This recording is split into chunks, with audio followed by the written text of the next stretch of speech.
Assalamualaikum, salam sejahtera. Ini Awani 7.45 bersama saya Syaf Syukri. Kita saksikan antara paparan utama untuk malam ini. Ketua Polis Negara beri bayangan pengganti selepas bersara. Diskaun 50% saman terpilih sehingga 11 April.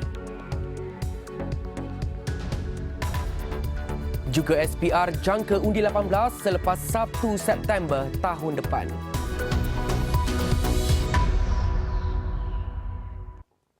Polis Diraja Malaysia menawarkan diskaun 50% ke atas saman terpilih menerusi portal dan aplikasi My Bayar Saman mulai hari ini hingga 11 April.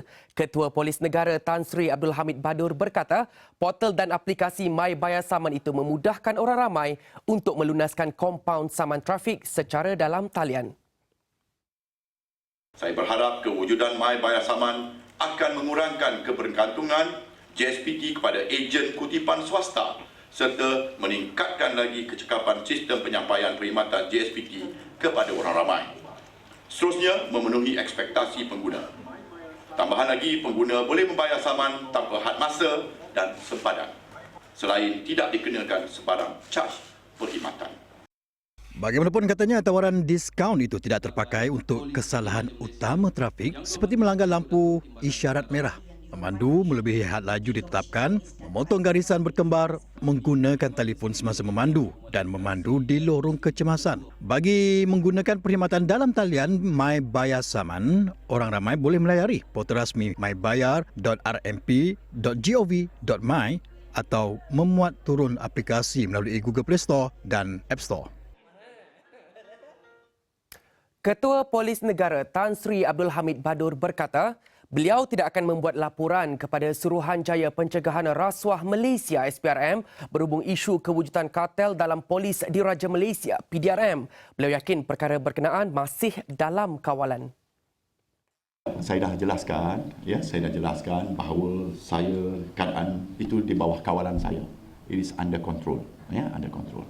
Saya berbincang dengan JIPS kemarin, mengarah JIPS.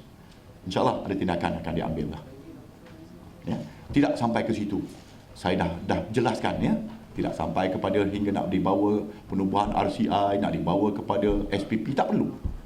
Saya in command dan saya rasa saya in control lagi. Sementara itu, Tan Sri Abdul Hamid Badur juga memberi bayangan timbalannya Datuk Seri Akril Sani Abdullah Sani menjadi pengganti beliau sebagai Ketua Polis Negara. Bagaimanapun katanya, ia terpulang kepada perkenaan yang di Pertuan Agong. Tan Sri Abdul Hamid bakal bersara pada 3 Mei dan pengganti beliau masih belum diumumkan. Ya, insyaAllah. So, tidak ada apa-apa politik kepada diri saya. Tidak ada. Pada lazimnya begitulah perancangannya. Siapa yang timbalannya akan naik. Begitulah. So, terpulang kepada Perdana Menteri dan Duli Yang Maha Mulia Sri Paduka Baginda Pertuan Agong perkara ini. Jawatan ini adalah jawatan yang memerlukan perkenan Tuanku Agong baru dapat dilantikkan secara rasmi. Dan seterusnya, hari ini 1,360 kes harian baharu COVID-19 dilaporkan. Ini menjadikan jumlah kes positif COVID-19 kepada 338,168 kes. Manakala jumlah kes aktif dengan kebolehjangkitan pula adalah 14,504 kes. Dalam pada itu, bilangan kes sembuh hari ini ialah 1,491 kes, menjadikan jumlah kes pulih sebanyak 320,925 kes. Sehingga kini 157 kes positif sedang dirawat di ICU, 72 kes memerlukan bantuan pernafasan. Duka cita dimaklumkan terdapat pertambahan 2 kes kematian hari ini dan menjadikan jumlah kumulatif kes kematian kepada 1,248 kes.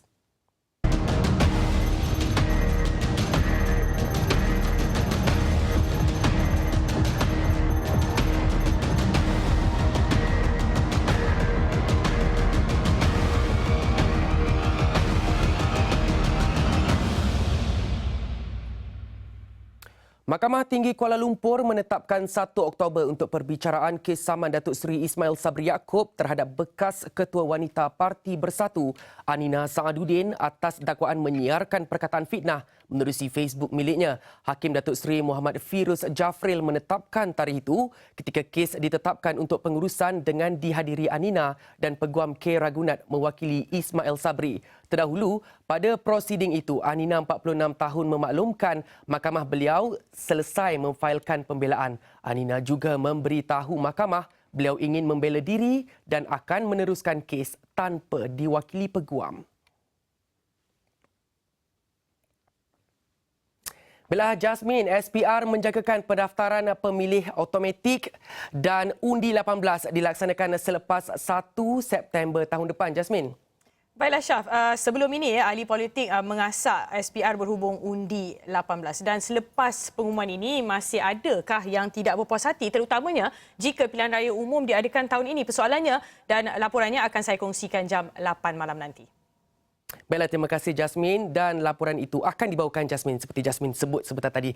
Dan seterusnya, pemandu yang membawa lori muatan sehingga menyebabkan sebongkah konkrit jatuh awal pagi tadi dikenakan tindakan saman. Menurut Ketua Polis Ampang Jaya ACP Muhammad Farouk Ishak, insiden tersebut berlaku di lorong tengah Jalan Raya Lebuh Raya Lingkaran Tengah 2 MRR2 menghala ke Ampang sekitar jam 7 pagi tadi. Bagaimanapun katanya tiada sebarang kecederaan dilaporkan dan lalu lintas juga sudah kembali lancar. Terdahulu Suka Expressway menerusi perkongsian di Twitter melaporkan insiden berkenaan susulan kejadian itu.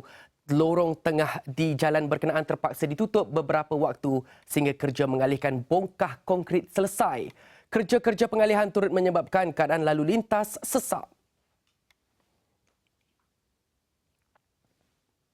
Sementara itu, dalam satu kenyataan, projek lintasan Kota Holdings Sendirian Berhad Prolintas mengesahkan bongkah konkrit terbabit terjatuh daripada sebuah lori pihak ketiga yang melalui kawasan itu. Bongkah konkrit yang terjatuh di Lebuh Raya Lingkaran Tengah 2 MRR2 tiada kaitan dengan projek pembinaan Lebuh Raya Suka. Jelas Prolintas, kerja pengalihan dan pembersihan sudah selesai, kurang 30 minit dan keadaan trafik kembali seperti biasa. Terdahulu tular di media sosial menunjukkan gambar bongkah konkrit terjatuh di MRR2 dan didakwa daripada projek pembinaan Suka. Kejadian pada jam 7.45 pagi itu mengakibatkan trafik jalan raya tersebut sesak ketika orang ramai sedang keluar untuk ke tempat kerja.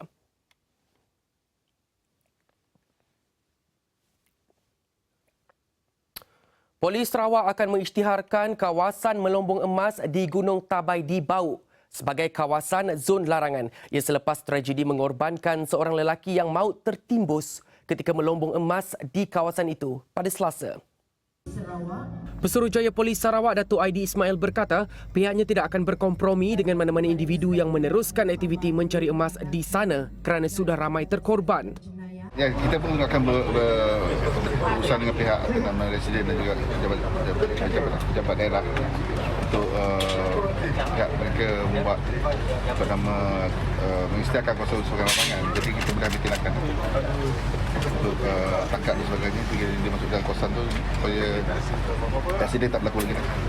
Jadi benda ni mungkinlah bila tak berlaku apa-apa mungkin tak nampak. Tapi saya nasihatkanlah orang ramai supaya jangan jaga keselamatan diri, janganlah mengambil peluang untuk buat perkara yang boleh membahayakan diri sendiri. Beliau berkata demikian ketika ditemui media selepas menghadiri perbarisan sempena sambutan Hari Polis ke-214 tahun 2021 Ibu Pejabat Polis Kontingen Sarawak di Kuching pada Khamis. Pada Rabu, seorang lelaki ditemukan maut manakala dua lagi rakannya terselamat selepas tertimbus tanah ketika melombong emas di kawasan Gunung Krian, Bau.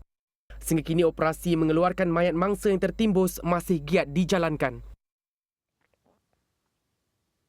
Sementara itu, operasi untuk mengeluarkan mayat lelaki yang tertimbus dalam sebuah lubang ketika melombong emas secara haram di Gunung Tabai di sini yang disambung semula pagi tadi berdepan cabaran apabila lokasi mayat ditemukan semalam didapati tertimbus lagi oleh batu yang runtuh. Ketua Balai Bomba dan Penyelamat Bau, Tawang Linggam berkata, lubang atau terowong yang digali mangsa didapati tertimbus lagi pagi tadi dan bomba terpaksa memanggil abang mangsa yang membantu pasukan mencari dan menyelamat menemukan mayat mangsa semalam untuk mengenal pasti lokasi terowong. Mat Tapa 25 tahun dari Kampung Bijuri ditemukan tertimbus di bawah runtuhan batu di gunung itu oleh pasukan SAR kira-kira 4.30 petang semalam. Mangsa dipercayai tertimbus di dalam terowong yang digalinya sendiri dengan tujuan untuk mencari emas di dalam gua, sementara 2 lagi rakan turut terperangkap dalam celahan batu yang runtuh berjaya diselamatkan dalam kejadian yang berlaku pagi semalam.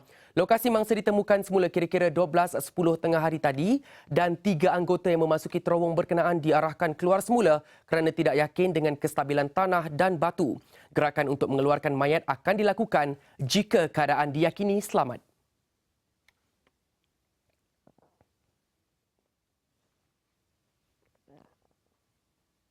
Lebih 2 juta dadah dirampas Polis Terengganu dalam tempoh 3 bulan pertama tahun ini.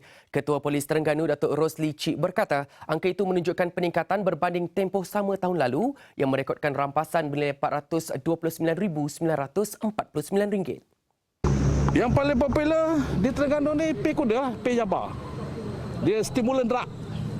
Bila makan dadah ni, dia akan jadi orang kata agresif, strong. Dan mereka ni ada juga yang terlibat dengan rogol, terlibat dengan pergaduhan, pukul dan mencederakan orang. Yang kedua, dadah heroin. Dan yang ketiga, syabu di Terengganu. Beliau berkata dalam tempoh yang sama juga pihaknya telah menahan seramai 379 pengedar pada tahun ini dengan 56 daripadanya disiasat mengikut Seksyen 39B Akta Dadah Berbahaya /ADB 1952. Rosli berkata pihaknya juga menahan seramai 1,876 individu sehingga 22 Mac lalu berbanding 2,944 orang tahun lalu membabitkan kesalahan dadah. Katanya ia membabitkan kesalahan bekalan, memiliki penyalahgunaan dadah, langkah-langkah pencegahan khas /LLPK dan akta racun.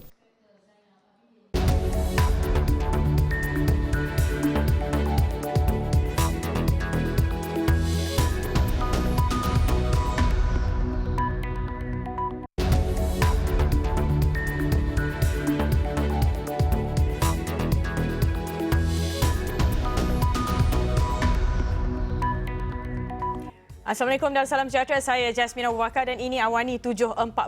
Ikuti antara fokus malam ini. SPR jangka undi 18 selepas 1 September tahun depan. Tidak salah beza pendapat, tapi yang tak patut berlaku adalah perpecahan, kata Zahid. Parti Pejuang mungkin tidak sempat daftar sebelum pilihan raya umum ke-15. Suruhanjaya Pilihan Raya SPR menjangkakan pendaftaran pemilih automatik dan undi 18 boleh dilaksanakan selepas 1 September 2022. Pengerusinya, Datuk Abdul Ghani Saleh dalam satu kenyataan berkata, tempoh tersebut dibuat selepas menilai semula pelbagai kekangan dan isu yang menjejaskan perancangan dan persiapan awal SPR termasuk penularan wabak COVID-19. Ia sekaligus menyaksikan jangkaan awal Suruhanjaya tersebut untuk melaksanakan undi 18 dan pendaftaran pemilih secara automatik selewat-lewatnya Julai tahun ini tidak tercapai. Bagaimanapun, SPR komited dengan pelaksanaan pendaftaran pemilih automatik dan undi 18 seperti yang diluluskan di Parlimen untuk direalisasikan pada pilihan raya umum ke-15 pada tahun 2023 berpanduan kepada Perkara 55/3 Perlembagaan Persekutuan. Kata Abdul Ghani, persiapan ke arah pelaksanaan tersebut masih berjalan dengan tindakan sewajarnya. Ia termasuklah gerak kerja seperti pembangunan sistem, semakan penyelarasan data, program libat urus susulan bersama agensi kerajaan, parti politik dan pertubuhan bukan kerajaan NGO serta persiapan-persiapan lain yang berkaitan dengannya. Mengulas lanjut, Abdul Ghani berkata berdasarkan rekod terkini SPR, seramai 5.6 juta adalah warga negara berumur 18 tahun dan ke atas. Justru, SPR akan melancarkan sistem semakan pra-pendaftaran automatik melalui portal SPR pada Ogos 2021 bagi membolehkan 5.6 juta bakal pemilih menyemak dan mengesahkan maklumat mereka. SPR juga sedang menyediakan satu laporan interim berhubung pendaftaran pemilih automatik dan undi 18 dan ia dijangka dikeluarkan pada September ini. Daripada 5.6 juta, seramai 1.2 juta merupakan individu yang berusia 18 hingga 20 tahun. Manakala 4.4 juta adalah mereka yang berusia 21 tahun dan ke atas, yang mana telah pun layak tetapi masih belum berdaftar sebagai pemilih. Sehubungan itu, SPR menyeru rakyat Malaysia berusia 21 tahun dan ke atas untuk segera mendaftar sebagai pemilih secara dalam talian melalui mysprdaftar.spr.gov.my atau hadir ke pejabat pilihan raya negeri atau pejabat pos yang berdekatan. Dan ini reaksi segera Ahli Parlimen MUA Syed Saddiq Syed Abdul Rahman yang menyifatkan alasan SPR menangguhkan pelaksanaan undi 18 kerana PKP tidak boleh diterima sama sekali. Beliau yang juga Presiden Parti Ikatan Demokratik Malaysia Muda berkata SPR sepatutnya mempunyai masa yang cukup untuk buat persiapan sejak 1 Julai 2019 sebaik rang undang-undang berkenaan diluluskan. Katanya Perintah Kawalan Pergerakan atau PKP tidak boleh dijadikan alasan atas sikap culas SPR melaksanakan undi 18.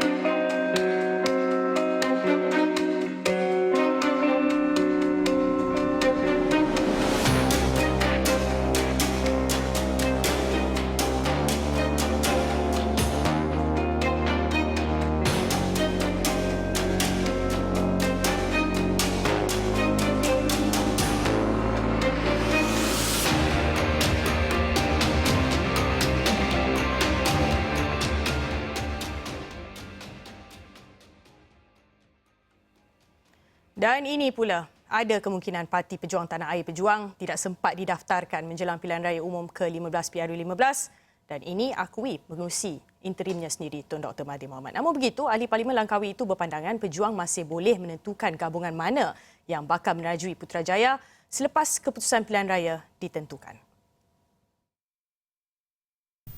Katanya lagi, sokongan pejuang hanya akan diberikan jika syarat-syarat yang parti itu tetapkan dapat dipenuhi mana-mana gabungan yang berhasrat untuk menjadi kerajaan persekutuan. Dalam pada itu, Dr. Mahathir mendakwa Perdana Menteri Tan Sri Muhyiddin Yassin percaya Perikatan Nasional akan memenangi PRU15 kerana sudah membuat persiapan dengan secukupnya.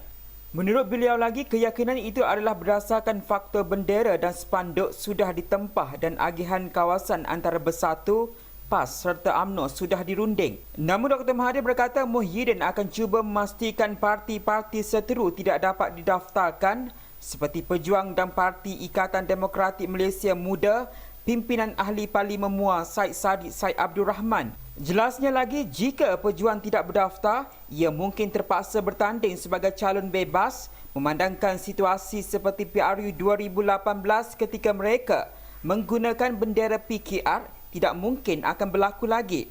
Mengulas lanjut, Dr. Mahathir berkata, senario politik yang berlaku selepas PRU 15 tidak mungkin berbeza dengan sekarang.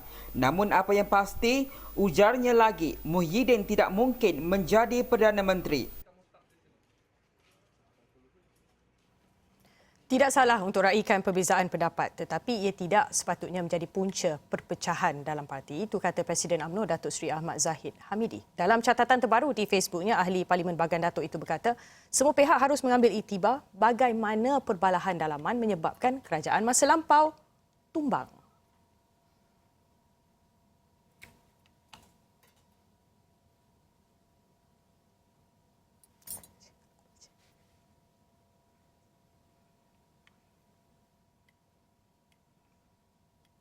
Golongan guru akan diutamakan sebagai penerima vaksin COVID-19 pada fasa kedua program imunisasi COVID-19 kebangsaan yang dijadual bermula April ini. Menteri Penyelarasnya, Khairy Jamaluddin berkata demikian dalam kemas kini di laman Twitternya pada Khamis. Ia selepas laporan memaklumkan bahawa beberapa kumpulan baru penerima akan ditambah untuk pemberian vaksin COVID-19 bagi fasa berkenaan.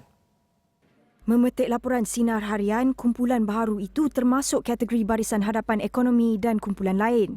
Jelas Khairy yang juga Menteri Sains, Teknologi dan Inovasi, perkara itu dilakukan memandangkan pendaftaran untuk fasa kedua masih belum sepenuhnya mencapai sasaran.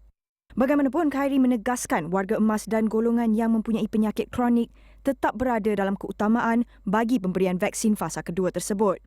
Dalam perkembangan sama, Khairi ketika mengadakan pertemuan bersama Menteri Besar Selangor Datuk Seri Amiruddin Syahri pada Khamis turut membincangkan mengenai pelarasan beberapa perkara khususnya dalam menambah jumlah pendaftaran penerima vaksin di negeri ini.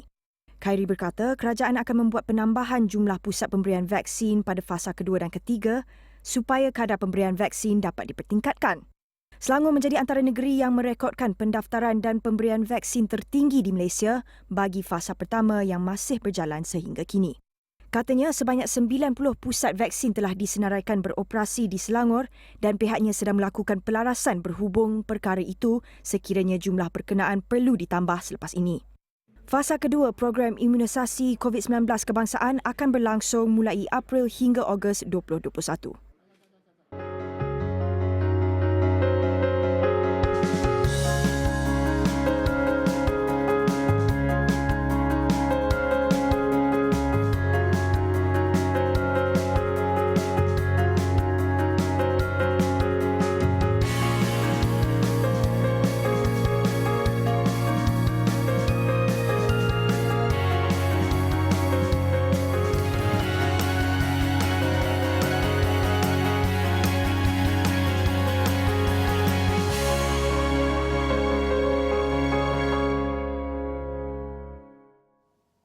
Kerajaan mengumumkan pelaksanaan Perintah Kawalan Pergerakan diperketatkan atau PKPD di Kampung Lebak Moyoh dan Kampung Siasai Tamu Kota Belud Sabah bermula 26 Mac hingga 8 April 2021 dan berikut antara 5 perkara penting kenyataan media Menteri Kanan Pertahanan Datuk Seri Ismail Sabri Yaakob.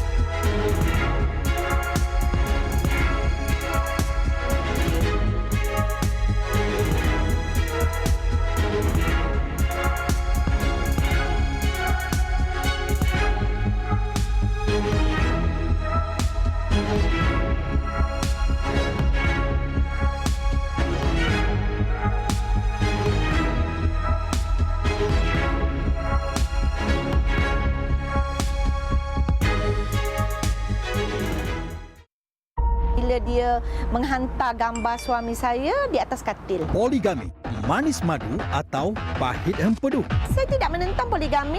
Dekat situ bukan tanda tangan saya. Si suami galak tambah rumah. Isteri pula hanya tahu minta talak. Pemalsuan dokumen berlaku. Penglibatan daripada orang yang tertinggi dalam mahkamah syariah. Janji ada orang dalam, kira settle. Isnin 29 Mac 8.30 malam, eksklusif di Astro Awani. Astro catat pendapatan 1.11 bilion ringgit.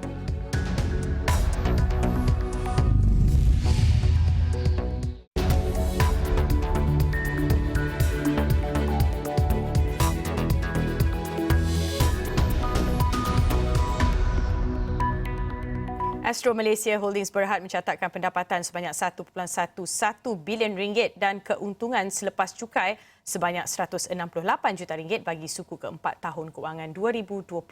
Kumpulan itu turut menyaksikan pendapatan pengiklanan atau ADEX meningkat kepada 130 juta ringgit bagi tempoh yang sama. Prestasi itu sekaligus meneruskan proses pemulihan kumpulan 3 sukuan berturut-turut.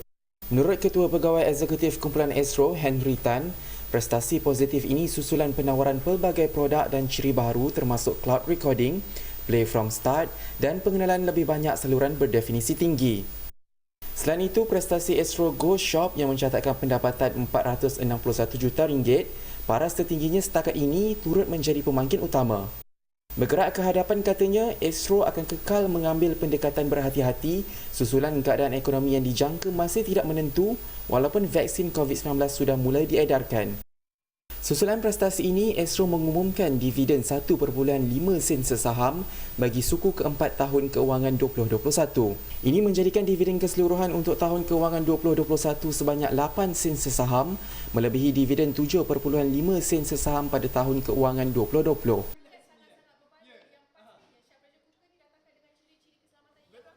Pandemik COVID-19 banyak mengubah cara kita menjalani kehidupan serta menuntut adaptasi kepada norma baharu. Tidak dinafikan, Perintah Kawalan Pergerakan PKP kehilangan pekerjaan, ketidakstabilan ekonomi memberikan pelbagai tekanan, termasuk menyukarkan kita mendapatkan tidur yang berkualiti.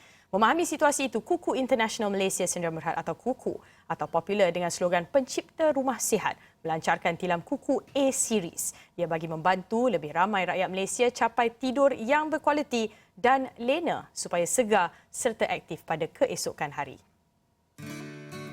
Tilam Kuku A-Series dibangunkan dengan kerjasama strategik Lee Swee Kiat Group Berhad LSK melalui jenama tilam Napio yang mempunyai kepakaran serta pengalaman dalam pembuatan tilam latex bermutu tinggi. Kami amat bangga bahawa kerjasama strategi dan juga sinergi efek ini boleh membuahkan hasil dengan pelancaran segmen produk, dan produk ini adalah tilam Kuku A-Series yang menyertai barisan produk kita yang beyond standard ataupun melangkaui batasan standard. Bagi tilam Kuku A-Series ini, kami juga menyediakan pelan pembayaran yang sama, iaitu pelan sewaan mampu milik yang bakal memberikan pelanggan kelegaan daripada segi kewangan sambil menikmati servis pembersihan berkualiti yang sangat bergrade A. Melalui pelan sewaan tilam Kuku A-Series ini, pelanggan hanya perlu membayar serendah $150 selama 3 tahun untuk mendapatkan produk yang berinovasi ini dengan waranti 10 tahun dan servis pembersihan berkala setiap 4 bulan oleh pasukan servis Kuku Plus kami. Dalam pada itu, pengiktirafan oleh The Malaysia Book of Records ke atas LSK sebagai first latex bedding manufacturer oleh Global Organic Latex Standard memastikan jaminan kepada pengguna keselesaan pada tahap tertinggi. Bagi LSK, kami memang sentiasa melabur dari dalam sektor R&D to improve our product quality. Bagi aniline free ini memang satu pencapaian bagi LSK. It represent satu teknologi breakthrough.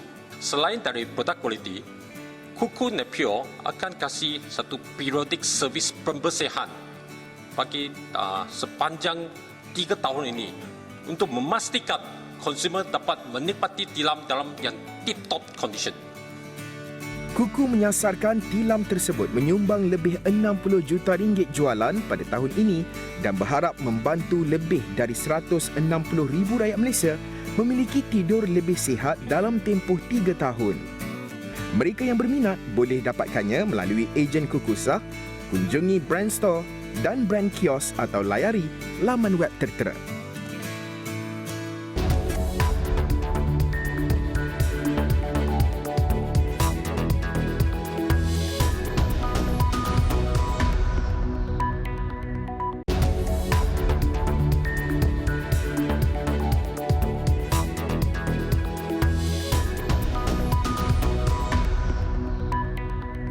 Pencemaran udara menjadi antara faktor mengapa setengah kawasan merekodkan jumlah kematian akibat virus COVID-19 yang tinggi. Hasil kajian mendapati pencemaran udara telah melemahkan sistem imun dan menyebabkan keradangan di saluran pernafasan sekaligus menyukarkan tubuh badan menentang virus berkenaan. Ia berdasarkan kajian dilakukan Profesor Biostatik Kesihatan Awam Francisca Dominici serta pasukannya dari Universiti Harvard. Pada 2017, pasukannya mendapati walaupun sesuatu kawasan itu merekodkan piawaian udara nasional, namun ia masih berkait dengan peningkatan jumlah kematian. Ini bermakna piawaian kualiti udara yang ditetapkan adalah tidak selamat, kata Francisca. 2 tahun kemudian, pasukan itu melaporkan bahawa kemasukan ke hospital untuk sejumlah penyakit seperti kegagalan buah pinggang dan septisemia atau jangkitan saluran darah telah meningkat setiap kali pencemaran meningkat. Ketika COVID-19 menjadi pandemik, Francisca dan pasukannya melakukan kajian silang data bersama Johns Hopkins University untuk melihat jumlah kematian di setiap daerah di Amerika Syarikat.